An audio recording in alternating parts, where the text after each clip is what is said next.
بسم الله الرحمن الرحيم. السلام عليكم ورحمة الله وبركاته. السلام عليكم ورحمة الله وبركاته. الحمد لله رب العالمين، والصلاة والسلام على أشرف المرسلين وعلى آله وصحبه وسلم. إن الحمد لله نحمده ونستعينه ونستغفره ونؤمن به ونتوكل عليه، ونعوذ بالله من شرور أنفسنا ومن سيئات أعمالنا. من يهده الله فلا مضل له ومن يضلله فلا هادي له، وأشهد أن لا إله إلا الله وحده لا شريك له، وأشهد أن محمدا عبده ورسوله. أما بعد، فيا أيها الناس أوصيكم عباد الله وإياي أولا بتقوى الله. قال الله تعالى: يا أيها الذين آمنوا اتقوا الله حق تقاته ولا تموتن إلا وأنتم مسلمون. وقال تعالى أيضا: يا أيها الناس اتقوا ربكم الذي خلقكم من نفس واحدة وخلق منها زوجها وبث منهما رجالا كثيرا ونساء، واتقوا الله الذي تساءلون به والأرحام إن الله كان عليكم رقيبا. وقال تعالى أيضا: يا أيها الذين آمنوا اتقوا الله وقولوا قولا سديدا يصلح لكم أعمالكم ويغفر لكم ذنوبكم، ومن يطع الله ورسوله فقد فاز فوزا عظيما. صدق الله العلي العظيم. قال نبينا صلى الله عليه وسلم: فإن الأصدق الحديث كتاب الله، وخير الهدي هدي محمد صلى الله عليه وسلم، وشر الأمور محدثاتها، وكل محدثة بدعة، وكل بدعة ضلالة، وكل ضلالة في النار.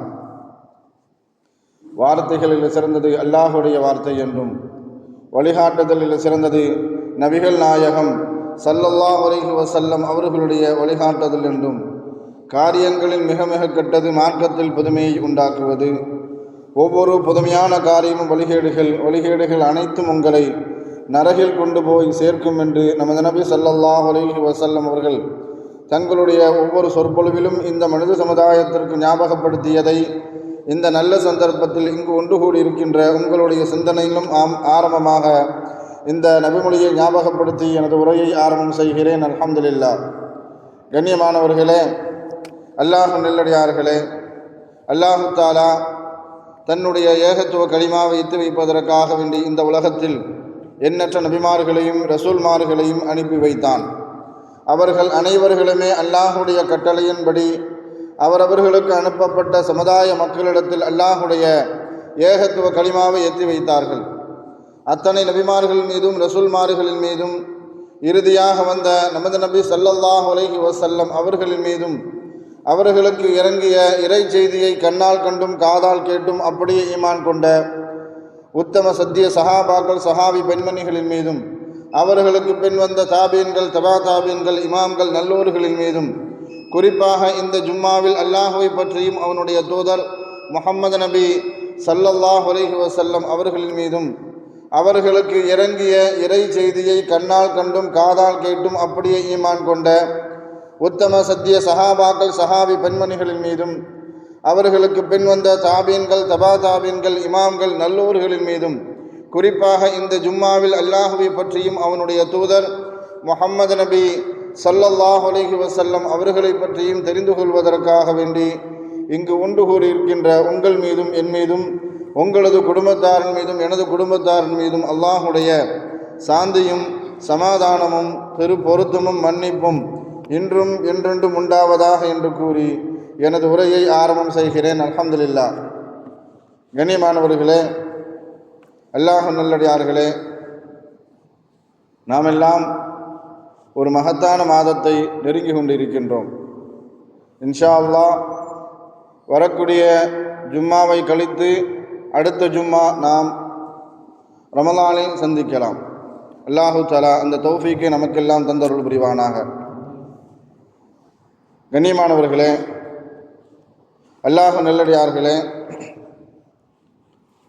ஒரு மோமின் தன்னுடைய வாழ்நாளை எப்படி அமைத்து கொள்ள வேண்டும், அந்த வாழ்நாளில் ஏற்படக்கூடிய சிக்கல்களையும் சிரமங்களையும் கடினமான நேரங்களையும் எப்படி எதிர்கொள்ள வேண்டும், அப்படி கடினமான நேரங்களில் எதிர்கொள்ளும் பொழுது அந்த மாதிரி நேரத்தில் நாம் எப்படிப்பட்ட முடிவுகளை எடுக்க வேண்டும் என்பதை பற்றி குர்ஆனும் ஹதீஸும் நமக்கு தெளிவான முறையில் வழிகாட்டும். ஏனென்றால் அல்லாஹு தஆலா மனிதர்கள் செய்யக்கூடிய செயல்பாடுகளை பற்றி அல்லாஹ் குர்ஆனில் சொல்லி காட்டும் பொழுது வஅஸா அன் தக்ரஹு ஷைஅன் வஹுவ கைருல் லக்கும் வஅஸா அன் துஹிப்பு ஷைஅன் வஹுவ ஷர்ருல் லக்கும், நீங்கள் எதை நன்மை என்று நினைத்து செய்கின்றீர்களோ அது சில நேரங்களில் உங்களுக்கு தீமையாக கூட அமையலாம். நீங்கள் எதை தீமை என்று சில காரியங்களை விட்டுவிடுகிறீர்களோ அந்த காரியம் உங்களுக்கு நன்மையாக கூட இருக்கலாம் என்பதாக அல்லாஹு தஆலா சூரத்து பக்ராவினுடைய ஒரு வசனத்தில் நமக்கு தெளிவாக உணர்த்தி காட்டுவான். ஸல்லல்லாஹு அலைஹி வஸல்லம் அவர்கள் மக்காவில் இருந்து மதீனாவுக்கு ஹிஜ்ரத் செய்து சென்று விட்டார்கள். அப்படி சென்று விட்ட பிறகும் கூட சில நபித்தோழர்கள் மக்காவிலேயே தங்கிவிட்டார்கள் ஹிஜ்ரத் செய்யாமல். இப்படி யார் ஹிஜ்ரத் செய்யாமல் மக்காவிலேயே தங்கிவிட்டார்களோ அவர்களை குறித்து அல்லாஹ் குர்ஆனில் சூரத்து தௌபாவில் ஒரு வசனத்தில் அவர்களை பற்றிய விமர்சனத்தையும் சில எச்சரிக்கைகளையும் ஸல்லல்லாஹு அலைஹி வஸல்லம் அவர்களுக்கு உணர்த்தி காட்டுவான். வல்லதீன ஆமனு வலம் யுஹாஜிரு மாலக்கும் மின் வலாயத்திஹிம் மின் ஷையின் ஹத்தா யுஹாஜிரு, நபியே, யார் ஈமான் கொண்டு இன்னும் ஹிஜ்ரத் செய்யாமல் தங்களுடைய ஊரிலேயே தங்கிவிட்டார்களோ அவர்களுடைய செயல்கள் குறித்து உங்களுக்கு எந்த விதமான சம்பந்தமும் இல்லை என்பதாக அல்லாஹு தஆலா சூரத்து தௌபாவினுடைய கடைசி பகுதியில் அல்லாஹு தஆலா பேசுவான். யார் ஹிஜ்ரத் செய்யாமல் ஸல்லல்லாஹு அலைஹி வஸல்லம் அவர்களுக்கு முன்பாகவே பல நபித்தோழர்கள் ஹிஜ்ரத் செய்து சென்று விட்டார்கள். நபி ஸல்லல்லாஹு அலைஹி வஸல்லம் அவர்கள் சென்று பிறகும் கூட யார் மக்காவிலேயே தன் ஊரிலேயே தங்கிவிட்டார்களோ அவர்களை குறித்து அல்லாஹு தஆலா இந்த வசனத்தில் பேசுவான். யார் ஹிஜ்ரத் செய்யாமல் தங்கிவிட்டார்களோ அவர்களுடைய செயல்பாடுகள் குறித்து உங்களுக்கு எந்த தேவையும் இல்லை, உங்களிடத்தில் எந்த பதிலும் கேட்கப்படாது என்பதாக அல்லாஹு தஆலா அவர்களை குறித்து கடுமையான எச்சரிக்கையையும் விமர்சனத்தையும் அல்லாஹு தஆலா நபிக்கு அறிவித்து கொடுப்பான்.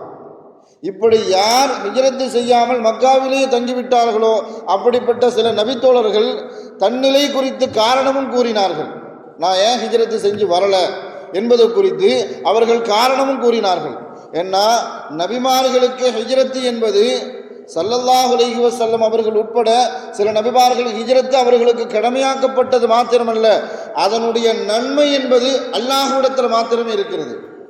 அப்படிப்பட்ட நன்மையை எதிர்பார்க்காமல் அல்லாஹ்விடத்திலிருந்து அந்த நன்மையை பெற்றுக்கொள்ள வேண்டும் என்று எந்தவொரு எதிர்பார்ப்பும் இல்லாமல் யார் தன்னிச்சையாக செயல்படுகிறார்களோ அவர்களை குறித்து உங்களுக்கு எந்த கவலையும் இல்லை என்பதாக அல்லாஹு தஆலா குர்ஆனில் சொல்லி காட்டுமா.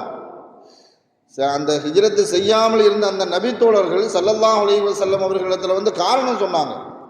அந்த காரணம் சொன்ன சஹாபாக்களில் அப்பாஸ் ரலியல்லாஹு அவர்களும் உண்டு. அப்பாஸ் ரலியல்லாஹு ஸல்லல்லாஹு அலைஹி வஸல்லம் அவர்களுக்கு பெரிய தந்தை, பெரிய வாப்பா.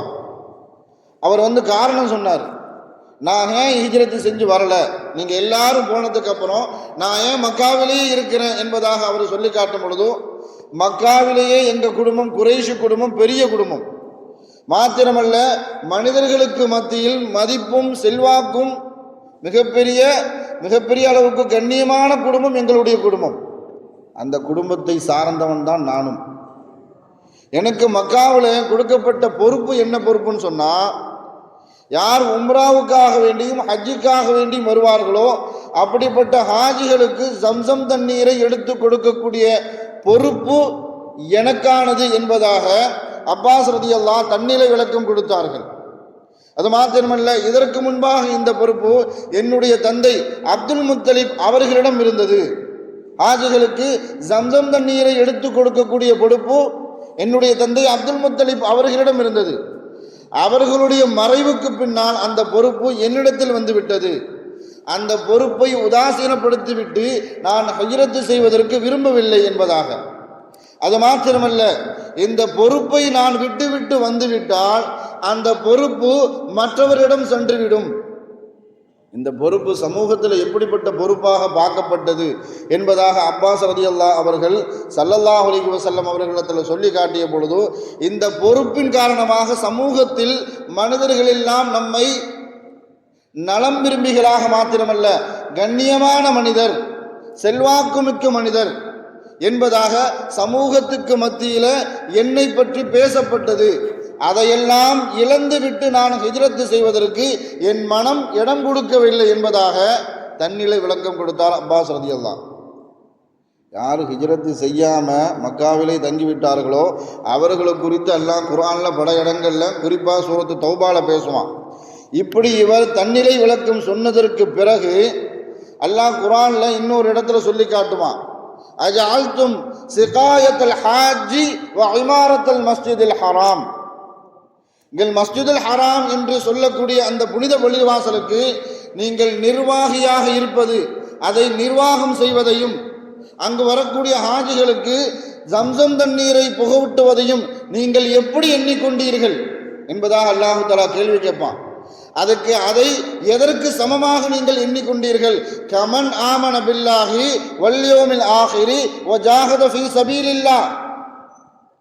நீங்கள் அந்த நன்மையை நீங்கள் எதற்கு ஒப்பாக எண்ணிக்கொண்டீர்கள் என்பதாக அல்லாஹு தஆலா சொல்லி காட்டும் பொழுது, யார் அல்லாஹுவையும் மறுமை நாளையும் ஈமான் கொண்டு மாத்திரமல்ல, இந்த மார்க்கத்திற்கு யார் எதிராக நடப்பார்களோ அவர்களுக்கு எதிராக அல்லாஹுடைய பாதையில் யார் போர் செய்வார்களோ, தன்னுடைய உடலையும் தன்னுடைய உரிமைகளையும் தன்னுடைய உடைமைகளையும் தன்னுடைய உயிரையும் கொடுத்து யார் தியாகம் செய்வார்களோ அதற்கு ஒப்பாகவா நீங்கள் மஸ்ஜிதுல் ஹராமினுடைய நிர்வாகியாக இருப்பது, ஜம்சம் தண்ணீரை கொடுப்பது இதற்கு ஈக்குவலான, இதற்கு நிகரான நன்மை என்று நீங்கள் கருதி கொண்டீர்களா என்பதாக அல்லாஹு தஆலா கேட்டு, லா யஸ்தவூன இந்தல்லாஹ், எந்த காலகட்டத்திலும் நீங்கள் எந்த பொறுப்பை மிகப்பெரிய கௌரவமாக, சமூக அந்தஸ்தாக, சமூக மக்களுக்கு மத்தியில் மரியாதையாக நினைக்கின்றீர்களோ அந்த பொறுப்பு எந்த காலகட்டத்திலும் யார் ஈமான் கொண்டு மறுமை நாளை கொண்டும் அல்லாஹ்வை கொண்டு ஈமான் கொண்டு இந்த மார்க்கத்திற்கு எதிராக யார் போர் பிடித்திருப்பார்களோ அவர்களை எதிர்த்து நின்று போராடி தன்னுடைய நீர்த்து கொண்டு இருக்கிறார்களே அவர்களுக்கு நிகராக உங்களுடைய நன்மை ஒருபோதும் ஒத்துப்போகாது என்பதாக அல்லாஹ் சொல்லிட்டு, வல்லாஹு லா யஹ்தில் கௌமல் ஸாலிமீன், அநியாயக்காரர்களை எந்த காலகட்டத்திலும் அல்லாஹு தஆலா நேர்வழி காட்ட மாட்டான் என்பதாக. ஒரு பள்ளிவாசலில் நிர்வாகியாக இருப்பது என்பது மிகப்பெரிய சமூகத்தில் அந்தஸ்தாக பார்க்கப்படுகிறது. அதிலும் உலகத்தினுடைய முதல் பள்ளிவாசல், அந்த முதல் பள்ளிவாசலினுடைய நிர்வாகி, நான் காபத்துல்லாஹ் நிர்வாக குழுவில் நான் ஒருவனாக இருக்கிறேன் என்று சொல்வது அவருக்கு சமூகத்துக்கு மத்தியில் எவ்வளவு பெரிய அந்தஸ்தை பெற்றுத்தரும் என்பது எல்லாத்திற்கும் தெரியும். அது அந்த அந்தஸ்தை தான் அப்பாஸ் ரலியல்லாஹு விரும்பினார்கள். நான் காபாவினுடைய நிர்வாகி மாத்திரமல்ல, என்னிடத்தில் இருக்கக்கூடிய பொறுப்பு ஜம்சம் தண்ணீர் உலகம் முழுவதும் வரக்கூடிய ஹாஜிகளுக்கு ஜம்சம் தண்ணீரை எடுத்து கொடுக்கக்கூடிய பொறுப்பு என்னிடத்தில் இருக்கிறது என்று சொல்வதில் எனக்கு ஒரு கண்ணியம், ஒரு பெருமிதம். அதை விட்டுட்டு நான் என்ன செய்ய மாட்டேன், ஹிஜ்ரத் செய்வதில் எனக்கு எந்த உடன்பாடும் இல்லை என்ன சொன்ன நேரத்தில் தான் அல்லாஹு தஆலா சொல்கிறான், அந்த நன்மை எதற்கு ஈக்குவலான நன்மை என்று நீங்கள் நினைத்து கொண்டீர்கள் சொன்னால், யார் தன்னுடைய நீத்து கொண்டு மார்க்கத்திற்காக வேண்டி போராடி கொண்டிருக்கிறார்களோ அவர்கள் அடையக்கூடிய தியாகத்திற்கும் நன்மைக்கும் இது எந்த காலகட்டத்திலும் ஒத்துப்போகாது, நிகராக ஆகாது. ஏன்னா மார்க்கம் இருந்தால் மாத்திரம்தான் காபாவுக்கு கண்ணியம். இந்த மார்க்கம் நிலைத்திருக்கும் காலம் இருக்கும் மாத்திரம்தான் ஜம்சம் தண்ணீருக்கு மரியாதை. இந்த மார்க்கம் நிலைத்து இருந்தால் மாத்திரம்தான் நான் காபாவினுடைய நிர்வாகி, நான் ஜம்சம் தண்ணீரை எடுத்து கொடுக்கிறேன் என்று சொல்வதில் ஒரு பெருமிதம், ஒரு கண்ணியம். மார்க்கமே இல்லைன்னு சொன்னால், இந்த மார்க்கம் இல்லாமல் போகிவிட்டால் காபாவுக்கு மரியாதை இல்லை, ஜம்சம் தண்ணீருக்கு எந்த விதமான கண்ணியமும் இல்லாமல் போகிவிடும். இது இருந்தால் மாத்திரம்தான் அது உங்களுக்கு கிடைக்கும். அதனால் நீங்கள் ஹிஜ்ரத் செய்து மதீனாவுக்கு வர வேண்டும் என்று அல்லாஹு தஆலா என்ன செஞ்சான், யார் ஹிஜ்ரத்து செய்யாமல் மக்காவிலேயே தங்கிவிட்டார்களோ அவர்களை குறித்து அல்லாஹு தஆலா பேசினான். நமக்கு கிடைக்கக்கூடிய பாடம் என்னன்னு சொன்னா, நாமும் நமக்கு இக்கட்டான சூழ்நிலையில, நெருக்கடியான சூழ்நிலையில ஒரு முடிவை எடுக்க போறோம் அப்படின்னு சொன்னா, அந்த முடிவு தன்னிலை சார்ந்ததாக இருக்க வேண்டுமா, சமூகம் சார்ந்ததாக இருக்க வேண்டுமா, சுயநலமாக இருக்க வேண்டுமா, அல்லது மார்க்கம்தான் தேவை என்று இருக்க வேண்டுமா? நாம் எடுக்கக்கூடிய முடிவு அல்லாஹ்வுக்கு பொருத்தமானதாக, நபி ஸல்லல்லாஹு அலைஹி வஸல்லம் அவர்கள் காட்டி தந்த வழிமுறைக்கு ஒப்பாக சமூகம் சார்ந்த முடிவு எப்பொழுது அமையுமோ அந்த முடிவு அல்லாஹ்வும் ரசூலும் பாராட்டுவார்கள். என்ன, உலகத்திற்கு ஸல்லல்லாஹு அலைஹி வஸல்லம் அவர்கள் மாத்திரமல்ல, உலகத்திற்கு வந்த எல்லா நபிமார்களும் அனுப்பி வைக்கப்பட்டதற்குண்ட முக்கியமான காரணமே அல்லாஹ்வினுடைய மார்க்கத்தை மக்களுக்கு எடுத்துரைக்க வேண்டும். அப்படி எடுத்துரைத்து மக்களை அல்லாஹ்வின் பாதையின் பக்கம், அல்லாஹ்வின் மார்க்கத்தின் பக்கம் அழைக்க வேண்டும். அப்படி அழைக்கக்கூடிய நேரத்தில் பல சிரமங்கள் வரும். ஸல்லல்லாஹு அலைஹி வஸல்லம் அவர்கள் பட்டினியாக கிடக்கக்கூடிய சூழல் ஏற்பட்டது, பட்டினி கிடந்தார்கள். அடி உதைக்கு ஆளாக்கப்படக்கூடிய சூழல் ஏற்பட்டது, அடி வாங்கினார்கள், உதை வாங்கினார்கள். இந்த மார்க்கத்தை எடுத்துரைக்கக்கூடிய நேரத்தில் ஊர்விளக்கு செய்யப்பட்டார்கள், தனித்து இருக்கப்பட்டார்கள் 3 வருட காலம். மாத்திரமல்ல, இந்த மார்க்கத்தை மக்களுக்கு மத்தியில் பரப்பியதன் காரணத்தினால் தானும் தன்னை சார்ந்தவர்களும் ஊரை விட்டும் விரட்டடிக்கப்படக்கூடிய சூழல் வந்தது. விரட்டி எடுப்பதற்கு, அதற்கு ஊரை விட்டு செல்வதற்கும் தயாராக இருந்தார்கள்.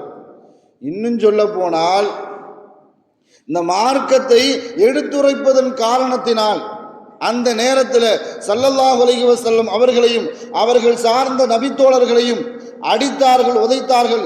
இன்னும் அடுத்த கட்டத்திற்கு போய் கொலை செய்வதற்கும் கூட எண்ணினார்கள்.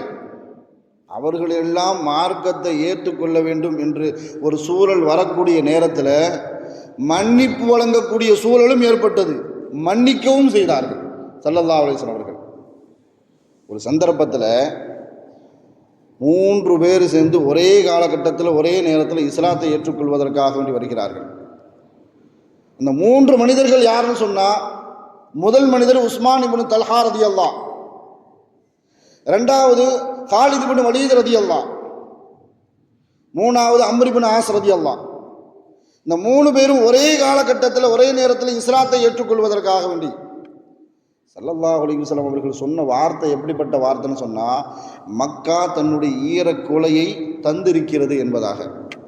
இந்த வார்த்தையை பத்ர் போரில் ஸல்லல்லாஹு அலைஹி வஸல்லம் அவர்கள் பயன்படுத்தினார்கள். மக்கா தன்னுடைய ஈரக்குலையை துப்பிருக்குன்னு சொன்னாங்க. ஒரு மனிதனுடைய உடலில் ஈரக்குலை என்பது எவ்வளவு முக்கியமான ஒரு உறுப்பு. அந்த உறுப்பு இல்லைன்னு சொன்னால் அவனால் நீண்ட காலம் உயிர் வாழ முடியாது என்ற சூழல். அதே மாதிரி தான் மக்கா தன்னுடைய ஈரக்குலையை தந்திருக்கிறது அப்படின்னு சொல்லும் பொழுது, அங்கு இதற்கு பிறகு இணை வைப்பு காரியங்களில் யாரும் ஈடுபட மாட்டார்கள்.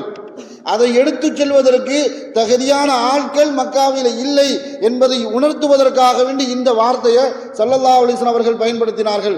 மக்கா தன்னுடைய ஈரக்குலையை தந்திருக்குது அப்படின்னு சொன்னாங்க. ஆனால் இந்த 3 பேரும் சாதாரணமான மனிதர்கள் கிடையாது, மக்காவில் ஆளுமை செலுத்திய மனிதர்கள்.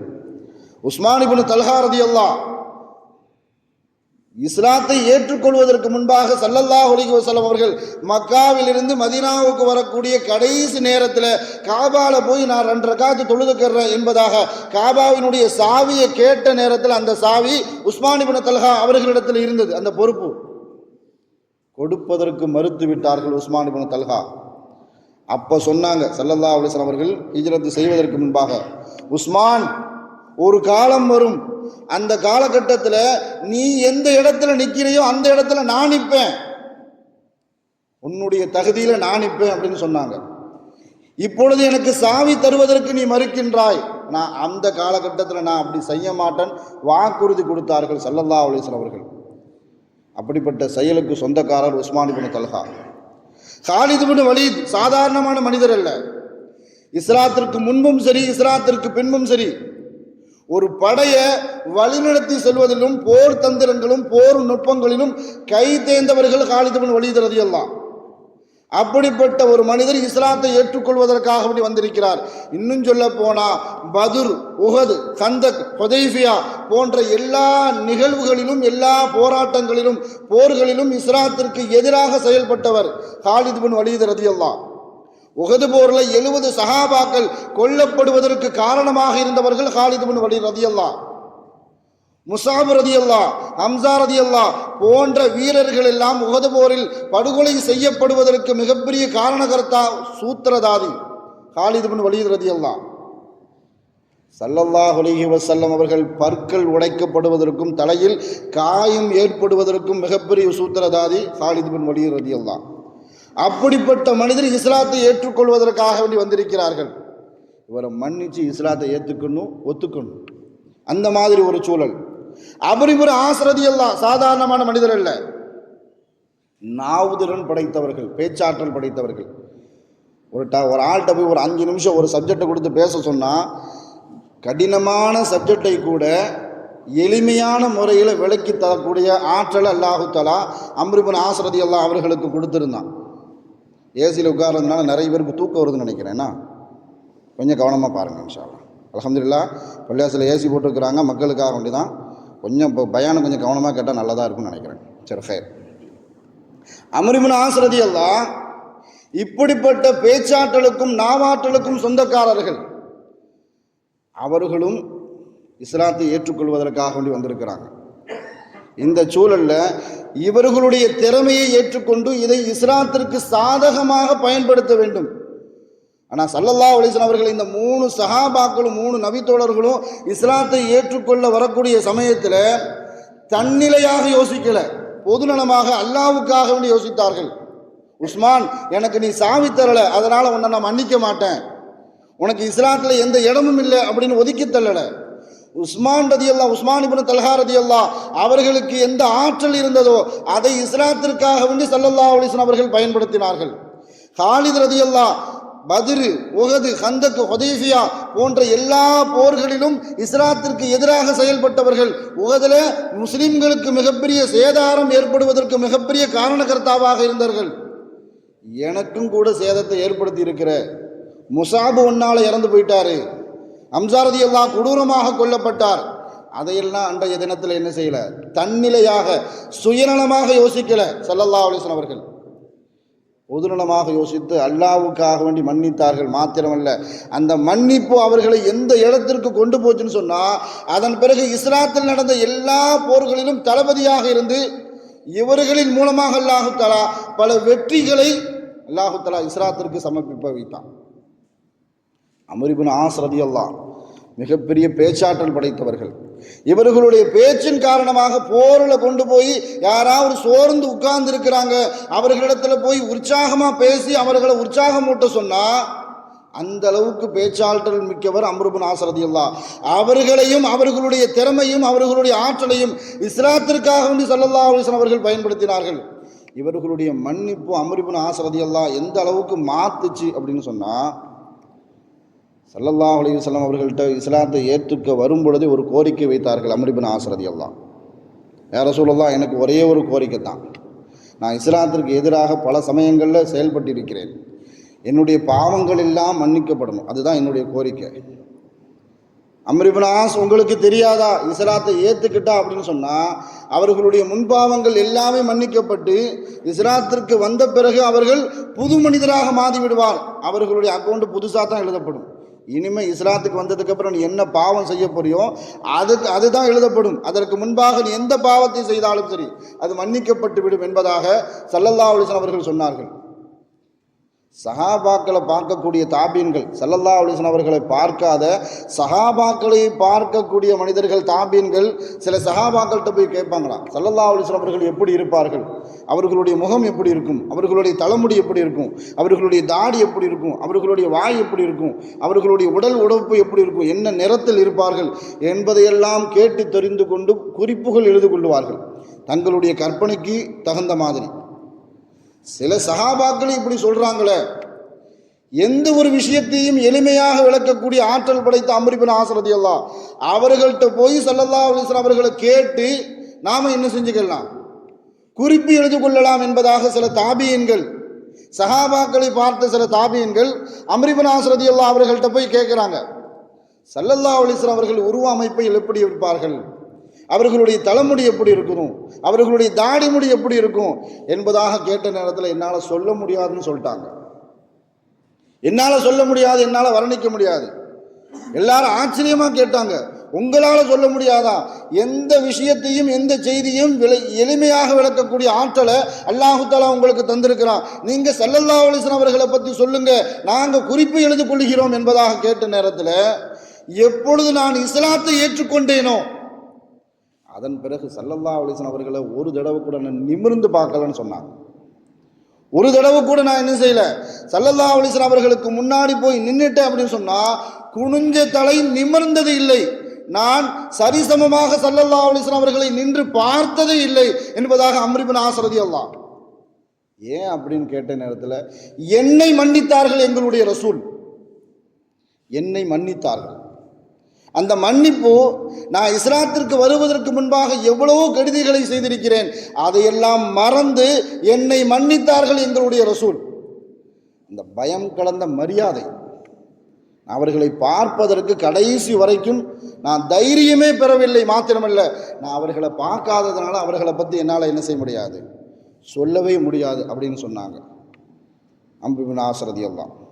நான் இதே மாதிரி சூழல், இதே மாதிரி காலகட்டம் நமக்கு வரக்கூடிய நேரத்தில் நாம் எப்படிப்பட்ட முடிவுகளை எடுக்க வேண்டும்? அப்பாஸ் ரலியல்லாஹு சொன்ன காரணமும் அதுதான். நான் என்னுடைய கௌரவத்தையும் அந்த பொறுப்பையும் நான் எனக்கு கண்ணியமாக கருதுகிறேன். அந்த மாதிரி சூழல் நாம் ஒரு கட்சியிலேயோ ஒரு அமைப்பிலேயோ ஒரு இயக்கத்திலேயோ இருக்கும் பொழுது நமக்கு ஒரு பொறுப்பை தூக்கி தந்துடுவாங்க. இவங்க முஸ்லீம் அப்படிங்கிறதுனால என்ன செஞ்சிருவாங்க, கட்சியில் அந்த அமைப்பில் அந்த இயக்கத்தில் ஒரு பொறுப்பை தூக்கி தந்துடுவாங்க. ஆனால் அந்த கட்சியில் நாம் இருக்கும் பொழுது, அந்த இயக்கத்தில் நாம் இருக்கும் பொழுது, அந்த அமைப்பில் நாம் பயணித்து கொண்டு இருக்கும் பொழுது இஸ்லாத்திற்கு எதிராக, முஸ்லீம்களுக்கு எதிராக, மார்க்கத்திற்கு எதிராக, அல்லாஹ் ரசூலுடைய ஷரியத்திற்கு எதிராக ஒரு கட்டம் அவர்கள் முடிவெடுக்கக்கூடிய சூழல் வரும் பொழுது இந்த பதவியே வேண்டாம் அப்படின்னு யார் தூக்கி எறிந்து கொண்டு வருவார்களோ, இந்த பதவியே வேண்டாம் என்று யார் தூக்கி கொண்டு வருவார்களோ அவர்களைத்தான் அல்லாஹ் சொல்றான், லா யஸ்தஊன இந்தல்லாஹ். அல்லாஹ்விடத்தில் அவர்களுடைய நன்மை என்பது எண்ணி பார்க்க முடியாத அளவுக்கு இல்லை. அந்த பதவி தான் முக்கியம். அந்த பதவியில் இருந்து கொண்டு நான் அவர்களை எப்படியாவது சரிகட்டுக் கொள்வேன் அப்படின்னு சொன்னா நாம் ஒரே ஆளா இருந்து மாத்திரம்தான் போராட கொண்டு இருக்க முடியும். யார் எனக்கு என்னுடைய மார்க்கம் முக்கியம், என்னுடைய அல்லாஹ் முக்கியம், என்னுடைய ரசூல் முக்கியம், என்னுடைய சமூகம் முக்கியம் என்று யார் அதை உதறி தள்ளி கொண்டு வருவார்களோ அவர்களுக்கு அல்லாஹ்விடத்திலும் ரசூலிடத்திலும் மிகப்பெரிய கண்ணியம் இருக்கிறது என்பதைத்தான் அல்லாஹ் குர்ஆனில் சூரத்து தௌபாவில் சொல்லி காட்டுவான். அதே மாதிரி மன்னிக்கக்கூடிய சூழல் ஏற்படக்கூடிய நேரத்திலும் நாம் ஒரு பொறுப்பில் உட்கார்ந்துருப்போம், பள்ளிவாசல்லையோ அமைப்புலையோ, சமூகம் சார்ந்த ஒரு பிரச்சனை வரும். இவர்கிட்ட போய் நீங்கள் பேசணும், நீங்கள் வந்தால் சரியாக இருக்கும். இல்லைப்பா நான் அவர்கிட்டலாம் வரமாட்டேன், எனக்கு அவருக்கும் மத்தியில் கருத்து வேறுபாடு, நான் போனாலே எனக்கு அவனுக்கு சண்டை வந்துடும், அதனால் வேறு யாரையாவது வச்சு என்ன செஞ்சுக்குங்க, நீங்கள் பேசிக்கோங்க. நாம் போனால் சரியாக இருக்குன்னு சொல்லி சமூக மக்கள் நம்மளை அழைக்கிறார்கள்னு சொன்னால் அந்த ஈகோவை, அந்த கௌரவத்தை பார்க்காம அல்லாஹ் ரசூலுக்காக வேண்டி தன்னிலை பாராமல் சமூகம் சார்ந்து யார் சிந்திப்பார்களோ, யார் மன்னிப்பார்களோ அவர்களுக்காக வேண்டி தான் ஸல்லல்லாஹு அலைஹி வஸல்லம் அவர்கள் சொல்லி காட்டினார்கள். ஏன்னா அவர்கள் நினைச்சிருந்தா ஈமானே கிடைத்திருக்காது. நான் உங்களை மன்னிக்க மாட்டேன் அப்படின்னு உஸ்மான் இப்னு தல்ஹாவை சொல்லியிருந்தா, காலித் இப்னு வலீத் ரலியல்லாஹு சொல்லியிருந்தா, அம்ர் இப்னு ஆஸ் ரலியல்லாஹு அவர்களை பார்த்து சொல்லியிருந்தா, தன்னிலையாக சுயநலமாக ஸல்லல்லாஹு அலைஹி வஸல்லம் அவர்கள் சிந்தித்து இருந்தால் 3 சஹாபாக்களுக்கும் நபித்தோழர்கள் என்ற பட்டத்தையே கிடைத்திருக்காது. இந்த மாதிரி சூழல் நம்மளிடத்தில் இருக்கக்கூடிய மிகப்பெரிய ஒரு பலகீனம் அப்படின்னு சொன்னால், சமூகம் சார்ந்த ஒரு விஷயத்திற்காக வேண்டி ஒரு ஆள் வீட்டு வாசலுக்கு போய் நீங்கள் வாங்க அப்படின்னு சொன்னால், இல்லை நான் வரமாட்டேன், எனக்கு அவருக்கும் பிடிக்காது அப்படின்னு விலகி போகிறது. பள்ளிவாசலுடைய வசூலோ அல்லது மதரசாவினுடைய வசூலோ அப்படி போகக்கூடிய நேரத்தில் நான்லாம் போய் அவருடைய வாசலில் போய் நிற்கணுமா அப்படிங்கிற எண்ணம் ஷைத்தான் உண்டாக்குவான். நப்சை அம்மாரா நம்மளுடைய அப்படிப்பட்ட தீய எண்ணத்திற்கு நம்மளை உருவாக்கும். அப்படி இல்லை அப்படின்னு சொன்னால், இவரே வந்துட்டாலும் இவர் வந்ததுனால நான் தரமாட்டேன், இவர் வந்துட்டார், இவர் வராமல் நீ மட்டும் வந்திருந்த அப்படின்னு சொன்னால் நான் தந்திருப்பேன். இவர் வராமல் நீ மட்டும் வந்திருந்தா அந்த பிரச்சனையை நான் சால்வ் பண்ணி விட்டுருக்கிறேன். அவரை ஏன் கூட்டு வந்தேன், நான் தரமாட்டேன், அந்த பிரச்சனை ஓயவே ஓயாது அப்படிங்கிற எண்ணத்திற்கு அவரும் செல்லக்கூடாது என்று சொன்னால் மன்னிப்பை தான் குர்ஆனும் ஹதீஸும் நமக்கு தெளிவாக முறையில் வழிகாட்டுகிறது. இன்னும் அதைத்தான் ஸல்லல்லாஹு அலைஹி வஸல்லம் அவர்கள் தானும் பின்பற்றினார்கள், கடைபிடித்தார்கள். சஹாபாக்களுக்கும் அப்படிப்பட்ட விஷயத்தை எடுத்துரைத்தார்கள். தாபீன்களும் அதைத்தான் பின்பற்றி வந்தார்கள். உவைசுல் கர்னி ரலியல்லாஹு ஸல்லல்லாஹு அலைஹி வஸல்லம் அவர்களுடைய காலத்தில் வாழ்ந்தவங்க. ஆனால் ஸல்லல்லாஹு அலைஹி வஸல்லம் அவர்களை என்ன செய்யலை, நேரடியாக பார்க்கக்கூடிய சூழல் ஏற்படலை. பார்க்கணும்னு ஆசை, ஸல்லல்லாஹு அலைஹி வஸல்லம் அவர்களுடைய கரம் பிடிக்க வேண்டும், கட்டித் தழுவ வேண்டும், அவர்களுடைய வாயினால் அஷ்ஹது அல்லா இலாஹ இல்லல்லாஹ் என்ற கலிமாவை கரம் பிடித்து நாம் கலிமா சொல்ல வேண்டும் என்ற ஆசை உவைசுல் கர்னி ரலியல்லாஹு அவர்களுக்கு ஏற்பட்டு இருந்தது. அவர்களுக்கு இருந்த ஒரே ஒரு பிரச்சனை, ஒரே ஒரு தடை, தன்னுடைய தாயை அவர்கள் கவனித்து கொள்ள வேண்டும். தன்னுடைய தாயை தன்னை விடவும் யாரும் நன்றாக பார்த்து கொள்ள மாட்டார்கள். மாத்திரமல்ல, அவர்களை விட்டுட்டு நான் என்ன செய்யக்கூடாது, ஸல்லல்லாஹு அலைஹி வஸல்லம் அவர்கள்ட்ட போய் நிற்கக்கூடாது. நான் குர்ஆனும் ஹதீஸும் எங்கெல்லாம் நாம் பார்க்கணும்னு சொன்னால், குர்ஆனில் நீங்கள் எங்கே புரட்டினாலும் சரி, வஅபுதுல்லாஹ் அல்லாஹ்வை வணங்குங்கள், வலா துஷ்ரிகு அல்லாஹ்வுக்கு இணை வைக்காதீர்கள், வபில் வாலிதைனி இஹ்சானா பெற்றோர்களுக்கு நீங்கள் நன்மை செய்யுங்கள். எப்பொழுதெல்லாம் அல்லாஹ் என்னை வணங்கி எனக்கு இணை வைக்காத அப்படிங்கிற வார்த்தை குர்ஆனில் எங்கெல்லாம் வருதோ அடுத்து சொல்லக்கூடிய வார்த்தை பெற்றோர்களுக்கு மாறு செய்யாத, பெற்றோர்களுக்கு நீ நன்மை செய் அப்படிங்கிற வார்த்தையை தான் அல்லாஹ் தஆலா பயன்படுத்துவான். இந்த வார்த்தையை தன்னுடைய வேத வாக்காக எடுத்துக்கொண்ட உவைசுல் கர்னி ரலியல்லாஹு ஸல்லல்லாஹு அலைஹி வஸல்லம் அவர்கள் பார்க்கக்கூடியது என்னுடைய தனிப்பட்ட ஆசை. ஆனால் தாயை கவனிக்க வேண்டும் என்பது அல்லாஹுடைய கட்டளை. என்னுடைய ஆசை முக்கியமா, அல்லாஹ்வுடைய கட்டளை முக்கியமா என்பதை யோசித்தார்கள், சிந்தித்தார்கள் உவைசுல் கர்னி ரலியல்லாஹு. அதனால என்னுடைய ஆசையை நான் என்ன செஞ்சுக்கிறேன், விட்டு கொடுத்துட்றேன், அல்லாஹ்வுடைய கட்டளையை நான் பின்பற்றுறேன் என்ற நோக்கத்தில் ஸல்லல்லாஹு அலைஹி வஸல்லம் அவர்களை பார்த்தால் ரலியல்லாஹு அன்ஹும் என்ற அந்த பட்டம் கிடைக்கும். சஹாபி என்ற அந்த நிரந்தர பட்டத்திற்கு சொந்தக்காரர்களாக உவைசுல் கர்னி ரலியல்லாஹு சொந்தக்காரர்களாக ஆகியிருப்பார்கள். நான் என் ஆசையை விடவும் என்னுடைய தாயை கவனிப்பது அல்லாஹ்வுடைய ரசூலுடைய கட்டளை, அதற்கே நான் முக்கியத்துவம் கொடுக்கின்றேன் என்ப ரீதியில் தான் நடந்து கொண்டார்கள். இதனால் அவர்கள் அடைந்த அந்தஸ்து எந்த அந்தஸ்துன்னு சொன்னால், ஸல்லல்லாஹு அலைஹி வஸல்லம் அவர்களை பார்த்த முதல் சமூகம் சஹாபாக்கள், அடுத்த சமூகம் தாபீன். ஸல்லல்லாஹு அலைஹி வஸல்லம் அவர்கள் சஹாபாக்களுக்கு சொல்லி காட்டினார்கள். யமன் நாட்டில் ஓய்சி என்று ஒரு ஆள் இருக்கிறாரு. அவர் கர்னு கோத்திரத்தை சார்ந்தவர். அவருக்கு இப்படி அடையாளம் இருக்கும். அவருக்கு ஒரு குஷ்டநோய் இருந்தது, அது குணமாகிவிட்டது.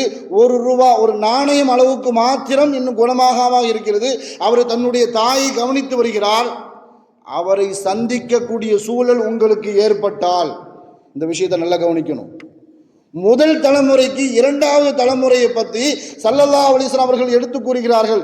உவைசுல் கர்னை சந்திக்கக்கூடிய சூழல் ஏற்பட்டால் அவரிடத்தில் உங்களுடைய பாவத்திற்காக துஆ செய்ய சொல்லுங்க.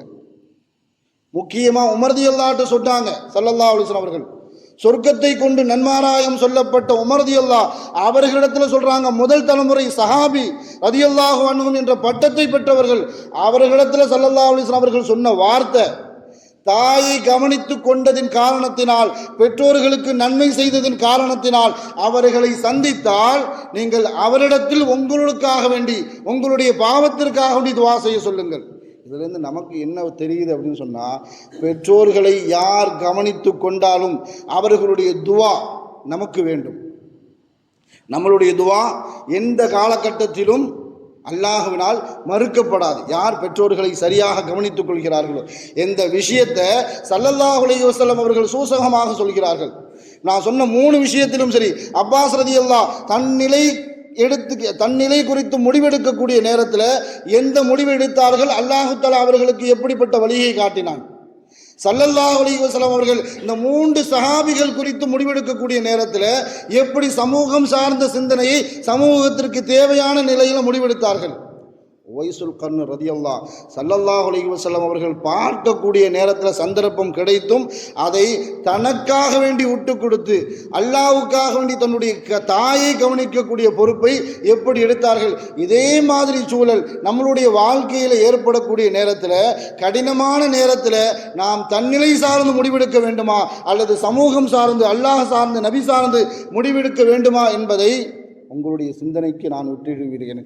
அல்லாஹு தஆலா வாழும் காலமெல்லாம் மருத்துவமனை கஷ்டங்கள், அதன் செலவுகள், சிரமங்கள் அனைத்தை விட்டும் அல்லாஹு தஆலா நம்மை பரிபூர்ணமாக பாதுகாப்பானாக. வாழும் காலமெல்லாம் நோய் நொடிகள் இல்லாமல் உடல் ஆரோக்கியத்தோடு மன நிறைவோடு இன்பத்தோடு அல்லாஹுவை நின்று வணங்கி வழிபட்டும் வாழும் நசீபை எல்லாம் அல்லாஹ் உங்களுக்கும் எனக்கும் நம்ம ஈண்டெடுத்த தாய் தந்தையர்களுக்கும் நம் மனைவி மக்கள் உற்றார் உறவினர் யாவருக்கும் கொடுத்து அருள் புரிவானாக என்று கூறி எனது வார்த்தையை நிவர்த்தி செய்கிறேன். வ ஆகிரு தாவானா அல்ஹம்துலில்லாஹி ரப்பில் ஆலமீன்.